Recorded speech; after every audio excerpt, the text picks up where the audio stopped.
സംസ്ഥാനത്ത് മഴ മുന്നറിയിപ്പിൽ മാറ്റം. വടക്കൻ ജില്ലകളിൽ ശക്തമായ മഴയ്ക്ക് സാധ്യതയെന്ന കാലാവസ്ഥാ നിരീക്ഷണ കേന്ദ്രം. ഇന്ന് വയനാട്, കോഴിക്കോട്, കണ്ണൂർ, കാസർഗോഡ് ജില്ലകളിൽ ഓറഞ്ച് അലർട്ട്. മലയോര മേഖലയിൽ പ്രത്യേക ജാഗ്രതാ നിർദ്ദേശം. ശ്രീനന്ദ ചേരുന്നു കൂടുതൽ വിവരങ്ങളുമായി. ശ്രീനന്ദ, സംസ്ഥാനത്തെ മഴ മുന്നറിയിപ്പുകളിൽ ഏതൊക്കെ രീതിയിലുള്ള മാറ്റങ്ങളാണ് വന്നിരിക്കുന്നത്?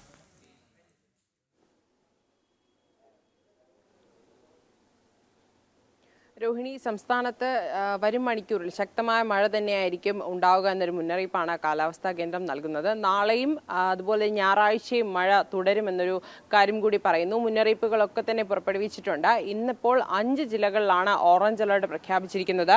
വയനാട്, കോഴിക്കോട്, കണ്ണൂർ, കാസർഗോഡ് ജില്ലകളിലാണ് ഇന്ന് ഓറഞ്ച് അലർട്ട്.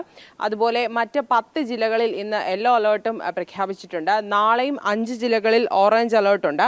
മലപ്പുറം, കോഴിക്കോട്, വയനാട്, കണ്ണൂർ, കാസർഗോഡ് ജില്ലകളിലാണ് നാളെ ഓറഞ്ച് അലർട്ട്. നാളെ 5 ജില്ലകളിൽ യെല്ലോ അലർട്ട് മുന്നറിയിപ്പും നൽകിയിട്ടുണ്ട്. അതുപോലെ തന്നെ വരുന്ന 3 മണിക്കൂറിൽ തിരുവനന്തപുരത്തും അതുപോലെ മറ്റ് ജില്ലകളിലും ഒറ്റപ്പെട്ടയിടങ്ങളിൽ അതിശക്തമായ മഴയ്ക്ക്, ഇടിമിന്നലോട് കൂടിയ മഴയ്ക്ക് സാധ്യതയുണ്ടെന്നും മണിക്കൂറിൽ 50 കിലോമീറ്റർ വരെ വേഗതയിൽ ശക്തമായ കാറ്റിനുള്ള സാധ്യതയുണ്ടെന്നും പറയപ്പെടുന്നു. അതുപോലെ നദീതടങ്ങളിൽ താമസിക്കുന്നവരോട് ജാഗ്രത പാലിക്കണം. കാരണം ജലനിരപ്പ് ഉയരാനുള്ള സാധ്യതകൾ കൂടുതലാണ് എന്നൊരു കാര്യം കൂടി കാലാവസ്ഥാ കേന്ദ്രം പറയുന്നുണ്ട്. എന്തായാലും ശക്തമായ മഴ തന്നെയായിരിക്കും വരും ദിവസങ്ങളിൽ, ഞായറാഴ്ച വരെ സംസ്ഥാനത്തുടനീളം തുടർന്നു പോകുക എന്നൊരു മുന്നറിയിപ്പാണ് കാലാവസ്ഥാ കേന്ദ്രത്തിൽ നിന്നും നമുക്ക് ലഭ്യമാകുന്നത്. മലയോര മേഖലയിൽ പ്രത്യേക ജാഗ്രതാ നിർദ്ദേശങ്ങളൊക്കെ തന്നെ നൽകിയിട്ടുണ്ട്.